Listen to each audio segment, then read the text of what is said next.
There is so much food that the plate barely seems large enough to hold it all. It looks like breakfast for 2 people, maybe 3. And then you look at the price. $12.99. That's when something doesn't seem right. Because somewhere behind this enormous breakfast, the restaurant still has to buy the eggs, the potatoes, the flour, the butter, the bacon, the coffee. Someone has to cook everything. Someone has to bring it to the table. Someone has to wash the dishes. And the restaurant still has to pay rent, electricity, insurance, equipment costs, and dozens of other expenses that customers rarely think about. It's only part of the story, because once you understand how restaurants actually think about food, something strange becomes clear. The enormous size of the meal may not be the problem. In some cases, it may actually be part of the business strategy.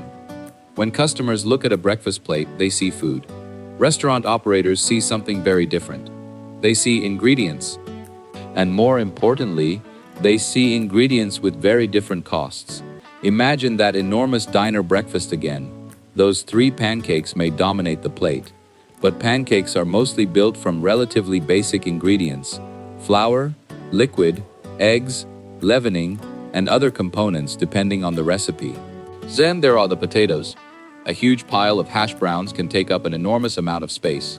Toast makes the plate look fuller again. Eggs add more weight and visual impact. And suddenly, the customer is staring at a mountain of food. But the most expensive looking part of the plate may be much more carefully controlled. The bacon, the sausage, the ham, or whatever protein comes with the meal. Instead of casually throwing meat onto the plate, a restaurant can portion these ingredients much more precisely, and that reveals the first important piece of the puzzle. The physical size of a meal is not the same thing as its ingredient cost. A restaurant doesn't necessarily need to double its food cost to make a plate look twice as generous. Eat another section of the cooking surface. Potatoes are ready to be finished. Toast goes down. Plates line up. Orders move in. Food moves out. And then the process repeats. Again and again. This matters because restaurants don't only think about how much profit exists in one plate. They also care about how efficiently their kitchen can produce that plate.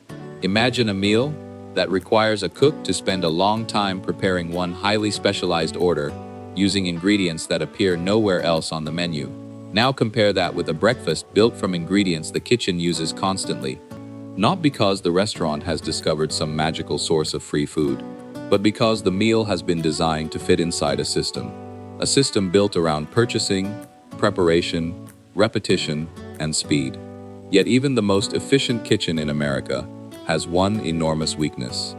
It needs customers. A griddle capable of producing dozens of pancakes doesn't matter if the dining room is empty. Bulk purchasing doesn't help much if ingredients spoil before they're sold. Employees still have to be paid during slow periods. So the next question becomes unavoidable. If cheap food depends partly on efficiency, another makes less from each transaction but serves several times as many customers, the second restaurant can potentially produce a strong overall result even though its economics per plate appear less impressive. The exact calculation depends on far more than this simplified example, of course. Rent, labor, food costs, operating hours, table turnover, waste, debt, and many other variables matter. But the underlying principle is important. You don't understand a high-volume restaurant by looking at one plate in isolation.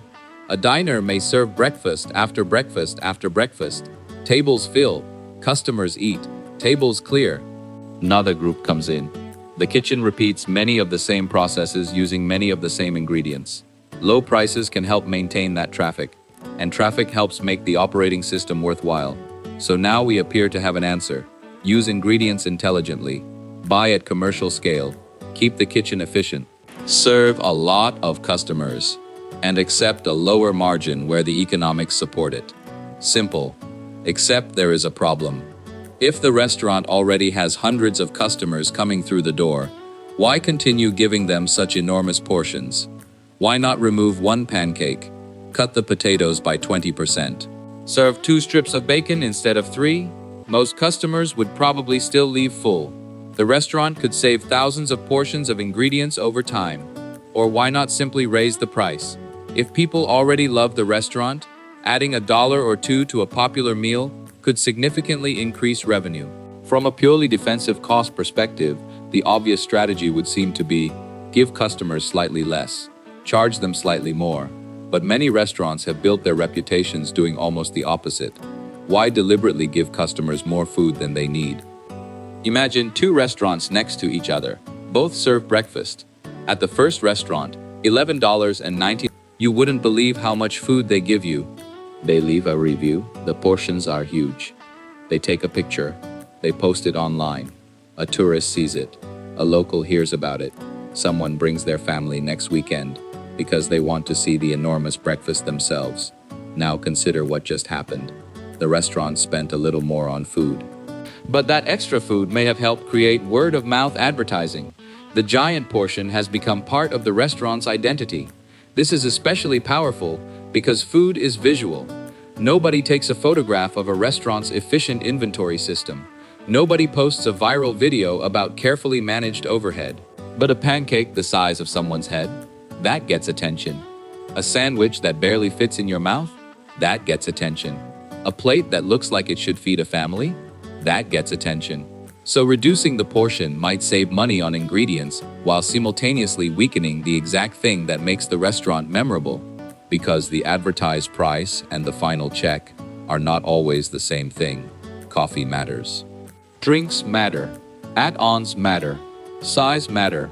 Upgrades matter. And even when a customer buys nothing extra, the signature meal may still contribute to the traffic that keeps the restaurant busy. This changes how we should think about cheap food. The giant, inexpensive meal doesn't exist in isolation.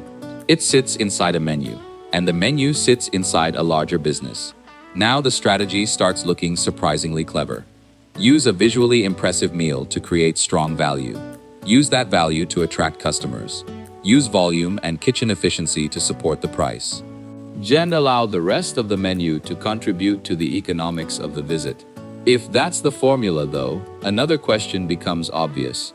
Why doesn't every restaurant do it? Why doesn't every restaurant simply double the fries, stack pancakes to the ceiling, keep prices low, fill the dining room, and make money on volume? Because giant portions have another side.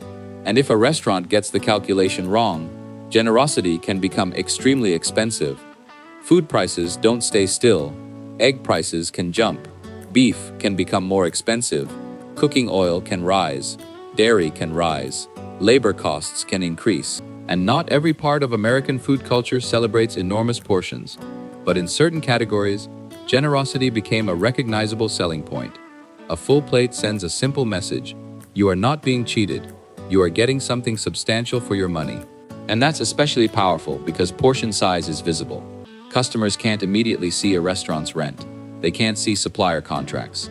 They can't see food cost percentages. They can't see labor productivity. But they can see 3 pancakes instead of 2. They can see a mountain of fries. They can see a sandwich overflowing with meat. Now, in the age of social media, size has acquired another advantage: spectacle. The same giant meal that once generated conversation at the table can now generate thousands or millions of views online. The restaurant doesn't necessarily have to buy that exposure. Customers create it. Suddenly, the oversized portion is doing several jobs at once. It feeds the customer. It communicates generosity. It creates perceived value. It differentiates the restaurant. It generates word of mouth. And sometimes it becomes content.